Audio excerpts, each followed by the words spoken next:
बचत और निवेश।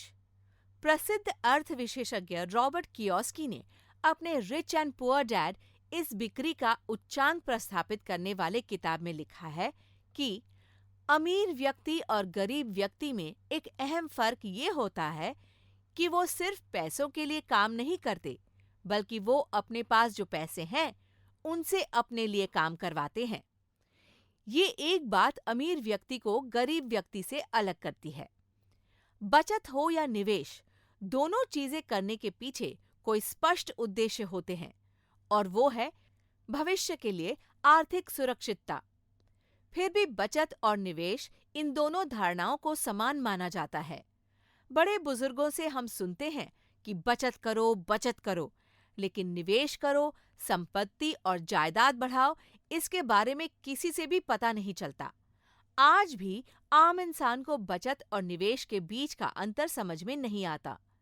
जो भी कुछ बचत होती है, उसी को निवेश माना जाता है। लेकिन इससे संपत्ति और जायदाद बढ़ते नहीं हैं और आर्थिक स्तर भी नहीं बढ़ता। इसलिए बचत और निवेश के बारे में जानते वक्त उसका मूलभूत अंतर समझ लेना बेहद जरूरी है। बचत करने का मतलब हर महीने तय राशि निकाल कर रखने की प्रक्रिया है। निवेश मतलब बचत की हुई राशि को बढ़ाने की प्रक्रिया है। मौजूदा स्थिति में हमारी मासिक आय में से कुल मासिक खर्च और कर्ज के सारे भुगतान करने के बाद जितने पैसे बाकी रहते हैं, उसमें से निश्चित राशि जब मुश्किल समय के लिए या भविष्य के लिए निकाल कर रखी जाती है, तब उसे बचत माना जाता है। निवेश मतलब बचत की हुई राशि या प्रतिफल से मिले पैसे या निर्माण की हुई संपत्ति का इस्तेमाल कर ऐसी स्थावर जायदाद खरीदना जिससे दीर्घ अवधि के बाद सुरक्षित और बड़े प्रतिफल की संभावना होती है, तब उसे निवेश माना जाता है।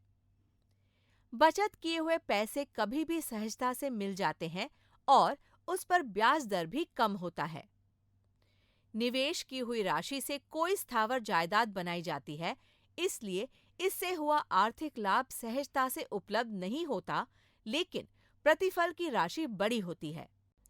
बचत किए हुए पैसे जब इस तरह के किसी भी माध्यम में रखे जाते हैं जिसमें महंगाई दर से कम या समान प्रतिफल मिलता है, तब उसे बचत कहते हैं।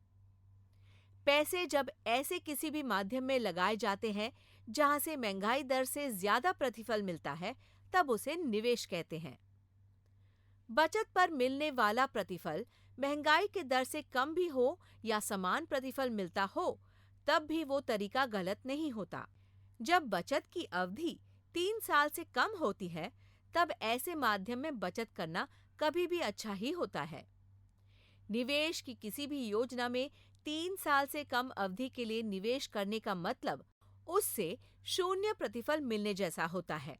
जब निवेश की अवधि 3 साल से ज्यादा होती है, तब बचत के माध्यमों पर निर्भर नहीं रहा जा सकता। बचत की पूंजी लगातार और नियमित रूप से करने से होती है और बचत का रूपांतरण निवेश में किया जा सकता है।